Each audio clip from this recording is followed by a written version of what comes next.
Bonsoir Charlotte. Bonsoir. Merci de nous recevoir au Carlton. Euh, Avec plaisir. donc on aimerait vraiment savoir qu'est-ce qui s'est passé sur les marches du Festival de Cannes. C'était quand? Rappelle-nous un peu les faits, la date. C'était quand? C'était hier soir. Ouais. Je voudrais commencer par le début. Je t'en prie. C'est-à-dire que je suis une réalisatrice danoise. Je m'appelle Charlotte Scholler. Il y a quelques années, vous voulez que j'éteins? Non. Non. Il y a quelques années, je vivais à Paris, je cherchais un appartement et, et j'étais un peu obsédée par la mesure des appartements. Donc, parce que c'était de l'argent que j'avais hérité, j'avais peur de ne pas être responsable. Donc, je mesurais méticuleusement tous les appartements. Et un jour, j'ai eu un coup de cœur pour un appartement. Mais je me suis trompée d'adresse et la femme ne savait même pas, elle l'avait pas encore mis en vente, mais elle voulait le vendre. Donc c'était très en désordre et elle me l'a montré. Mais du coup, et elle m'a offert du vin, on a mangé ensemble, je suis restée des heures, on est devenus des amis. Elle m'avait dit, il fait 68 mètres carrés. Et du coup, j'étais gênée de ne pas mesurer, de mesurer parce qu'il y avait toutes ces affaires partout.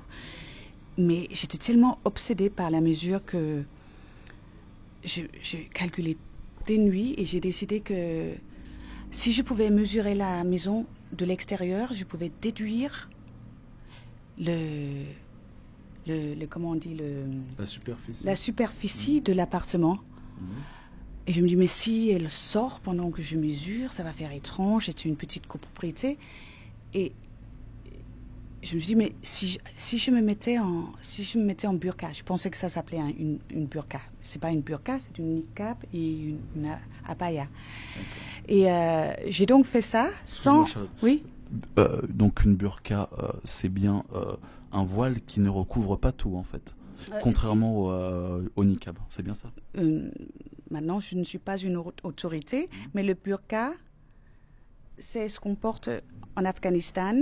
C'est un vêtement où il n'y a pas deux parties comme ça et on ne voit pas le visage. D'accord. Le niqab, on ne voit pas le visage non plus, mais c'est pas attaché à la pailla. Mais c'est très difficile de trouver des burqas à Paris, c'est pourquoi j'ai trouvé une niqab à la place. Et j'ai des cheveux dans mes yeux parce que... Où as-tu acheté cette niqab, Charlotte? Comment attacher les Ouais. cheveux en dessous. Et donc voilà. Où as-tu acheté cette niqab? Dans la rue Jean-Pierre Timbaud, où il y a les D'accord. librairies musulmanes. Ça, c'est un abaya qu'on m'a envoyé de Dubaï. Parce que, en fait, ce qui s'est passé après, c'est que j'ai traversé Paris comme ça. Et j'ai été très touchée et déstabilisée par les regards qui se posaient sur moi, surtout de la part des femmes, des Parisiennes, parce qu'elles me regardaient très souvent avec un mélange de pitié et de hostilité. Et c'était surtout la pitié qui me gênait parce que je me suis dit, mais pourquoi elles me jugent comme ça? Elles ne me connaissent pas. Et même, pas parce que je suis une Danoise, mais même peu importe qui on est en dessous, pourquoi ce jugement? Ils ne connaissent pas les raisons de pourquoi on s'habille comme on s'habille. J'étais gênée de ces regards. Et quand il y a eu la loi qui interdit le port du voile en France, j'ai décidé d'en faire un film. Donc j'ai fait une comédie qui s'appelle Slur. C'est un mot qui veut dire voile et en même temps jeu en danois, comme du jeu quand il y a du jeu dans la mécanique. Et ce film, il est maintenant en train de faire des festivals. Et il a fait le festival du film oriental de Genève il y a quelques semaines. Et voilà, là, ça continue. Va bientôt être montré à New York. Et là, il est au Short Film Corner. Donc, je suis venue supporter mon film. Et donc, de temps en temps, je me mets en niqab. Et dès que je suis arrivée au Festival de Cannes, la soirée de l'ouverture du festival, j'ai parlé avec la sécurité du festival et j'ai demandé est-ce que on peut monter, est-ce qu'une femme peut monter les marches pour aller voir un film en niqab. Ils m'ont dit oui, parce qu'on a l'ordre du festival de ne pas porter préjudice à cause des signes religieux, y compris le niqab. J'ai demandé 2 fois pour être sûre, puisque je sais qu'il y a cette loi. Donc, 2 jours plus tard, je suis allée voir le film de Mike Lee en montant les marches. Il n'y a eu aucun problème. Avec le niqab ou sans le niqab? Oui, avec le niqab. Avec il n'y a le eu niqab, aucun problème. Il y a eu des photos. Et donc, aussi par un ami qui est journaliste, qui s'appelle Taha Ouchi, qui est le directeur du Festival international oriental de Genève, et qui écrit pour le quotidien national algérien. Et donc, il a fait un article sur moi. Il y a eu la photo en niqab sur le tapis rouge. C'est apparemment sorti aujourd'hui en Algérie. Où en étions-nous, Charlotte? On en était. Je sais plus. Ton arrivée. Donc là, on commençait par ton arrivée à Cannes, ton film, ton court-métrage que tu fais, et ce qui s'est passé sur les marches. Quel message t'aimerais faire passer,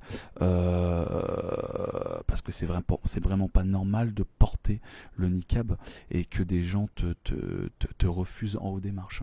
Alors, qu'est-ce que tu as à dire? Quand j'ai demandé avant si ça posait un problème.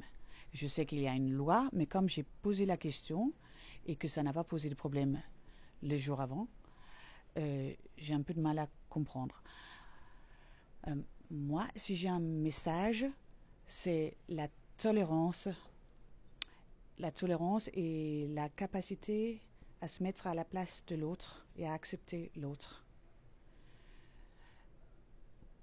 D'accord. Ça, c'est quelque chose d'assez important.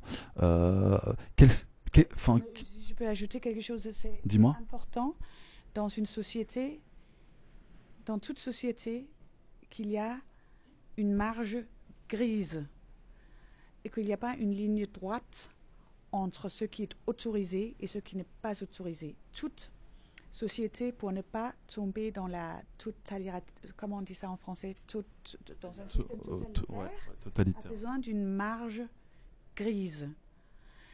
Et quand on enlève ça, on tombe dans quelque chose de très confrontationnel, confronté et de très inflammatoire. C'est comme une voiture, il a besoin d'amortisseurs pour bien fonctionner. Pour bien fonctionner, oui. Et quels ont été le regard des gens, surtout sur Cannes, avec le niqab, parce que vous êtes la seule à porter le niqab à Cannes. Et je sais pas, les gens ont peur de le mettre. Dites-moi. Non, en fait, à Cannes, j'ai pas senti d'hostilité du tout. À Cannes, il y a tellement de personnages, tellement de folie, et j'ai plutôt senti des regards de support, des clins d'œil, des regards intrigués, mais j'ai pas senti l'hostilité que j'ai pu sentir ailleurs. Et pour moi, c'est toujours intéressant d'essayer chaque fois de porter le niqab dans des contextes différents, parce que ça m'intéresse les différentes réactions et de pourquoi ça réagit comme ça ici, où est la limite, comment ça fonctionne ici. Mais à Cannes, j'ai pas du tout eu ça. J'ai eu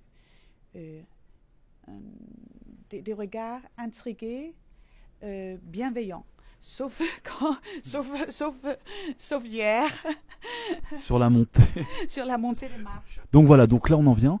Donc explique-nous ta montée des marches. Ben, je l'avais déjà fait en niqab 2 jours avant, ça n'avait pas posé de problème pour le film de Mike Lee. J'avais, comme j'ai déjà dit, mais vous pouvez couper si je me répète, demandé si ça posait un problème à la sécurité du festival avant, et on m'avait dit non. Donc hier, je suis venue avec mon partenaire, Benjamin, et vous savez, il y a 3 contrôles avant qu'on arrive au film, si pas plus. Donc, chaque fois, on montre les invitations, son badge d'accréditation où il y a le nom, etc. Et on avait donc été contrôlés 2 fois à 100 mètres de distance. il n'y avait aucun problème. Et puis, dès que je commence à monter les marches, un agent de sécurité, et il y en avait plein, chaque fois qu'on passe un contrôle, ce sont des agents de sécurité. Là, tout d'un coup, il y a un agent de sécurité qui sort et qui me dit vous enlevez ça. Et mon partenaire qui est américain a demandé qu'est-ce qu'il y a en anglais, et l'agent de sécurité a dit no English, no English. Et moi, j'ai dit, mais j'ai déjà demandé, on m'a dit que ça ne posait pas de problème, que votre politique était de tolérer tous les signes religieux, y compris le niqab. Je ne comprends pas. Et il m'a dit, bon, vous enlevez ça, sinon vous partez. Donc, c'était un peu humiliant parce qu'il y avait tous les gens qui regardaient autour, le commentateur, etc. Et j'ai donc été obligée de enlever le niqab. Et puis après, j'ai pas compris, on nous pressait de monter vite, au point où j'ai trébuché. Et une fois à l'intérieur, hors de vue des photographes, la sécurité nous a amenés un peu ailleurs. D'abord, on a pensé, ils vont nous donner des places orchestre au lieu de des places balcon. Mais puis, on voit qu'ils nous amènent carrément ailleurs, vers une sortie en arrière. Et on dit, bon, on va où là? Nous sommes là pour voir le film. Et là, il y a une longue polémique qui dure à peu près une demi-heure qui a été vraiment pas claire pour moi, ni pour mon partenaire. Qui consistait... J'avais donc plus le niqab. Mon visage était complètement dévoilé. Et ils ont dit, nous, vous n'allez pas voir le film. J'ai essayé de comprendre pourquoi. Ils ont dit, parce que vous aviez le niqab tout à l'heure. Et je dis, mais je l'ai enlevé. J'ai pas compris pourquoi. Si c'était un problème, on m'a pas refusé devant les journalistes et les photographes, mais il fallait m'amener à l'intérieur pour le faire en douce. Et donc j'ai dit, mais donc quel est le problème? Ils m'ont dit, c'est contre la loi. Donc j'ai dit, donc vous êtes la police? Non, on applique le règlement du festival. J'ai dit, mais le festival, j'ai demandé, ils ne m'avaient pas dit ça. Donc c'était pas clair, ils se renvoyaient la balle. Et j'ai dit, mais si j'ai fait quelque chose qui est contre la loi, donnez-moi une amende, arrêtez-moi. Ils ont dit non. La police a dit non, on ne donne pas des amendes pour ça. Et on n'arrête pas les gens pour ça. Donc, que la police française me dit qu'on n'arrête pas des gens pour le port du niqab alors qu'il y a une loi contre, mais là, j'étais dans un lieu. Je ne sais pas si le palais est privé ou public. Ben, c'est public, voilà, bref. Mais on me dit, il n'y a pas de sanction, mais c'est contre la loi. La sanction, c'est que vous ne pouvez pas voir le film dans le noir. Et au bout d'une demi-heure, bon, mon ami, mon partenaire a été interrogé, contrôle d'identité, moi aussi. Alors, ça ne suffisait pas, nos badges.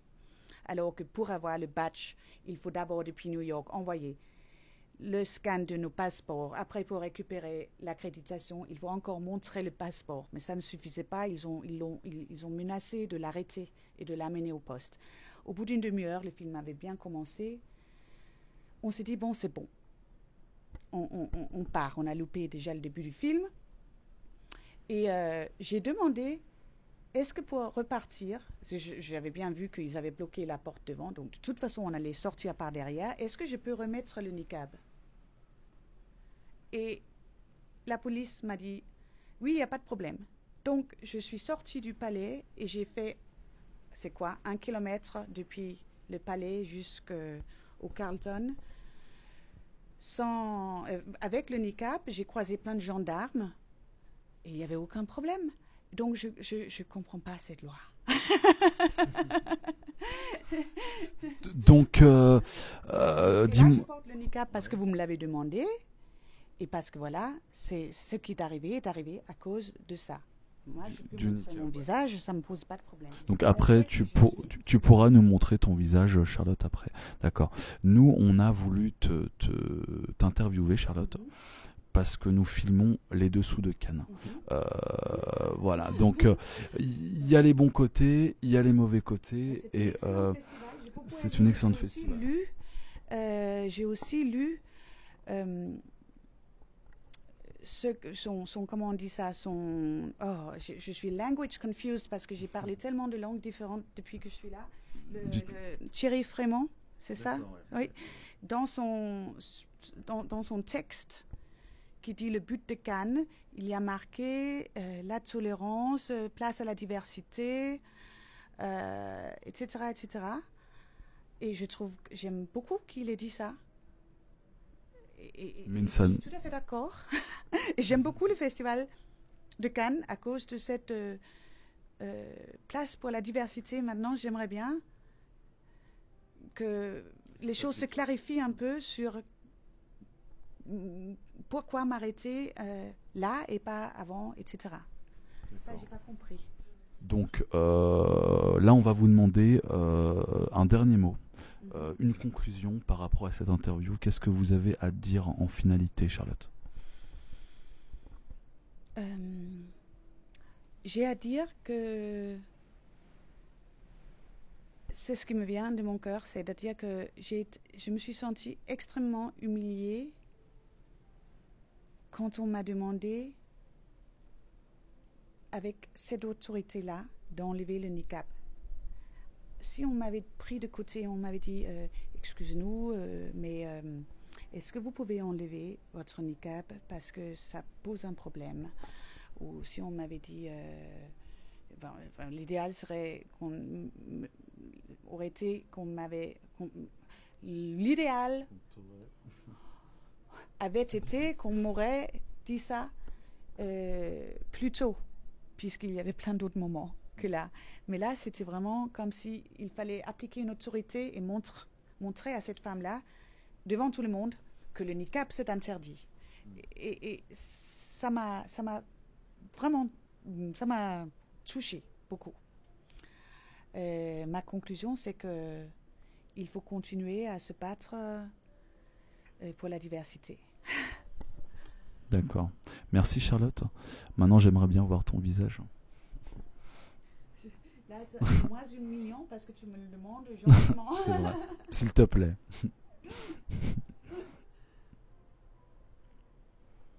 Là. Et voilà, ça c'est moi sans limite. D'accord. Ça change. Bah merci. Ouais, c'est vrai. C'est bien le changement et parfois c'est pratique parce qu'on n'a pas besoin de se maquiller. C'est vrai.